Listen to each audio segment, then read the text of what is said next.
Tehran की सड़कों पर डेथ टू अमेरिका और डेथ टू इजराइल के ये जो नारे लग रहे हैं, इसके मायनों को आपको समझना पड़ेगा दोस्तों। सबसे पहली बात, ये तस्वीरें आपके सामने CNN लेकर आ रहा है, एक अमेरिकी न्यूज चैनल, और उनकी बहादुरी की दाद देनी पड़ेगी दोस्तों, क्योंकि आप जानते हैं इस वक्त ईरान के अंदर अमेरिका को लेकर जबरदस्त नाराजगी है। बावजूद इसके CNN का एक क्रू जो है वो तेहरान की सड़कों पर पहुंचता है। उन सड़कों पर जहां औरतें, बच्चे, बुजुर्ग सड़क पर उतरे हैं और अमेरिका को मौत दो, इस्राइल को मौत दो के नारे लगा रहे हैं। और बात वहां नहीं रुक रही, वहां पर अमेरिका और इस्राइल के झंडों को जलाया भी जा रहा है। यह एक किस्म का शक्ति प्रदर्शन है दोस्तों। शक्ति प्रदर्शन सुप्रीम लीडर, ईरान के सुप्रीम लीडर खामेनी के पक्ष में, शक्ति प्रदर्शन ईरानी मिसाइलों के पक्ष में। जी हां, 28,000 ईरानी मिसाइल। और यह आंकड़ा मेरा नहीं है दोस्तों, यह आंकड़ा है इस्राएली प्रधानमंत्री बेंजामिन नेतन्याहू का, जिनका कहना है कि इस्राएल जो है वो मुकाबला कर रहा है ईरान के 28,000 मिसाइलों का। दूसरी तरफ डोनाल्ड ट्रंप सामने आते हैं और सामने आते ही अपने ही इंटेलिजेंस डायरेक्टर तुलसी गबार्ड के दावों को गलत साबित करते हैं। यानी तुलसी गबार्ड का दावा उनके मुताबिक कबाड़ है। सही सुना आपने। सबसे बड़ी बात, क्या डोनाल्ड ट्रंप के एक फोन कॉल से यह युद्ध रुक सकता है? यह बात किसी और ने नहीं, ईरान के राष्ट्रपति के सलाहकार ने कही है। इन सब की चर्चा हम करेंगे दोस्तों, मगर सबसे पहले मैं रुख करना चाहूंगा तेहरान की सड़कों पर।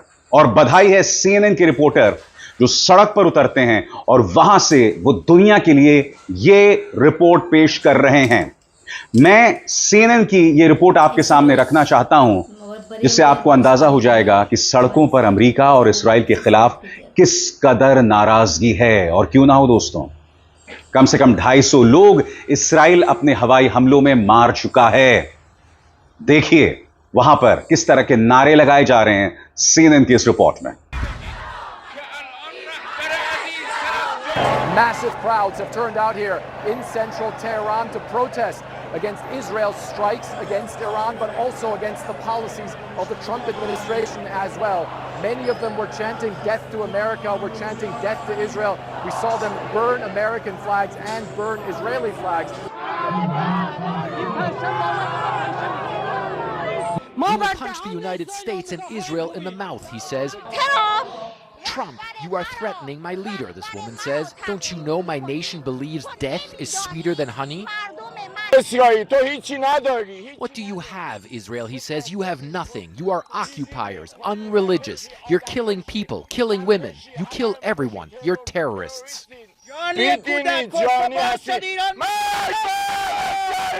So you can see that anger here being voiced by many of the folks who are walking here in this protest, whereas the Iranian government has said that as long as the Israelis continue their bombing campaign of sites here in Iran, there will be Iranian missiles flying towards Israeli territory. They're calling on President Trump to try and end this direct confrontation. Otherwise, they say, there could be a direct military confrontation between Iran and the United States. The Iranians say it's not something they want, but they also say it's something that they're ready for. Brett Leiken, CNN, Tehran. दूसरी तरफ अमेरिकी राष्ट्रपति Donald Trump का बयान आया है। And by the way, इस बयान में उन्होंने 15वीं बार, सही सुना आपने, 15वीं बार कहा है कि मैंने भारत और पाकिस्तान के युद्ध को रुकवाया। बात वहां नहीं रुकती, वो ये भी कह रहे हैं कि मैंने व्यापार का झुनझुना दिखाकर यह युद्ध रुकवाया। यानी कि जो दावा प्रधानमंत्री नरेंद्र मोदी कर रहे हैं दुनिया के सामने अपने विदेश सचिव के जरिए, उसके बिल्कुल उलट डोनाल्ड ट्रंप कह रहे हैं कि युद्ध मेरी वजह से रुका, और वो भी जब मैंने भारत को व्यापार का झुनझुना दिखाया। मगर सबसे पहले मैं आपको सुनाना चाहता हूं कि डोनाल्ड ट्रंप ने ईरान और इस्राइल के बारे में क्या कहा, एक एक करके आपके स्क्रीन पर।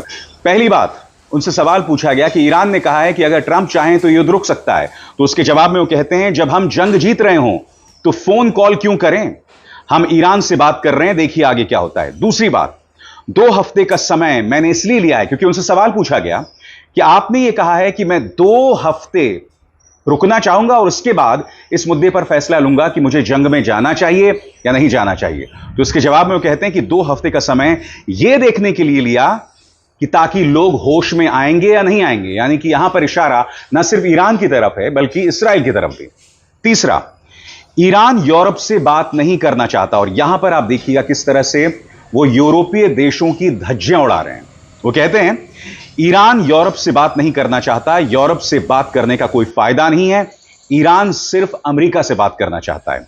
चौथी बात, ईरान कुछ महीनों में न्यूक्लियर बॉम्ब बना सकता है और मैं वो होने नहीं दूंगा। और पांचवी बात, मेरी इंटेलिजेंस एजेंसी गलत है। तुलसी गबार्ड जो कि उनकी नेशनल इंटेलिजेंस की प्रमुख हैं, उन्हें कुछ नहीं पता। दोस्तों, इसे कहते हैं बनाना रिपब्लिक। हिंदी में इसका बहुत सरल अनुवाद है केला गणराज्य, मगर वो उसका अनुवाद नहीं है। बनाना रिपब्लिक वो देश होता है दोस्तों जहां पर एक किस्म की अराजकता है, ठीक है। और अमेरिका में यही हो रहा है कि वहां का अपना राष्ट्रपति अपनी इंटेलिजेंस एजेंसी को गलत बता रहा है।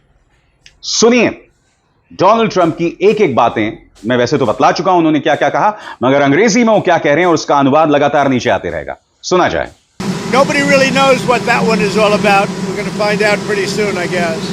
Mr. President, the Iranian foreign minister this afternoon said if the U.S. is serious about negotiations, that you would call up Israel and request that they stop their airstrikes. Will you make that request? Well, I think it's very hard to make that request right now. If somebody's winning, it's a little bit harder to do than if somebody's losing. But we're ready, willing, and able, and we've been speaking to Iran, and we'll see what happens. Mr. President, what was the thought process behind the 2-week timetable? Just time to see whether or not people come to their senses. Mr. President, did the Europeans help at all in talking with the Iranians? No, they didn't help. No. 20.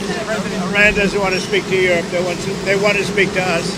Europe is not going to be able to help in this one. 20 years ago, you were skeptical of a Republican administration that attacked a Middle East country on the idea of questionable intelligence of weapons of mass destruction. How is this moment different with Iran? Well, there were no weapons of mass destruction. I never thought there were. And that was somewhat pre-nuclear. You know, there was a nuclear age, but nothing like it is today. And it looked like I'm right about the material that they've gathered already. It's a tremendous amount of material. And I think within a matter of weeks, or certainly within a matter of months, they're going to be able to have a nuclear weapon. We can't let that happen. I was very much opposed to Iraq. I said it loud and clear, but I was a civilian, but I guess I got a lot of publicity.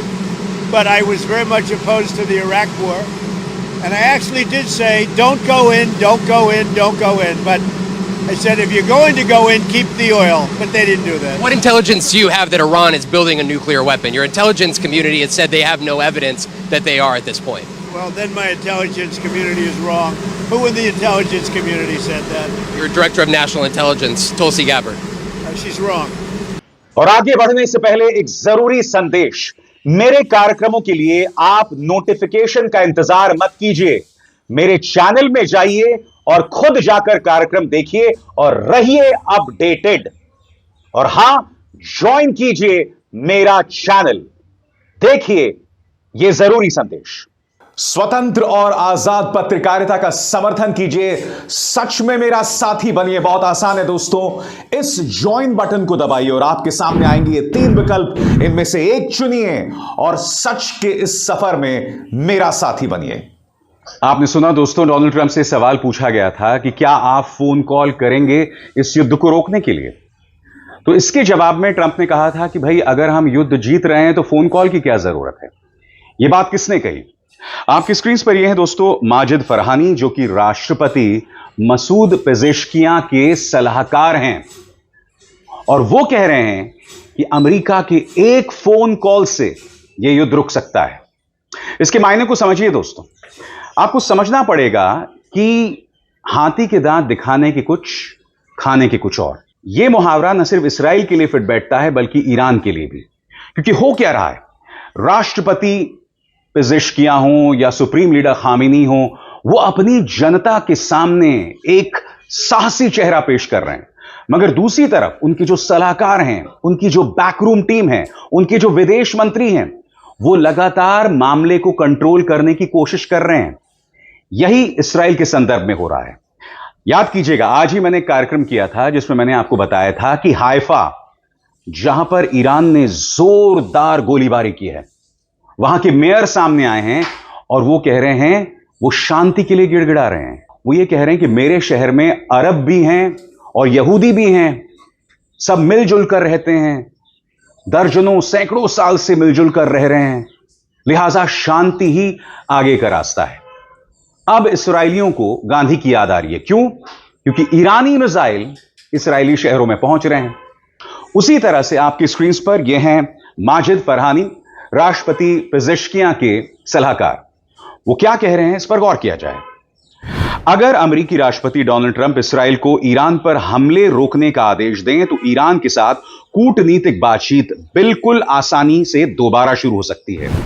यह बात ईरानी राष्ट्रपति कार्यालय के अधिकारी Majid Farhani ने शुक्रवार को CNN से कही।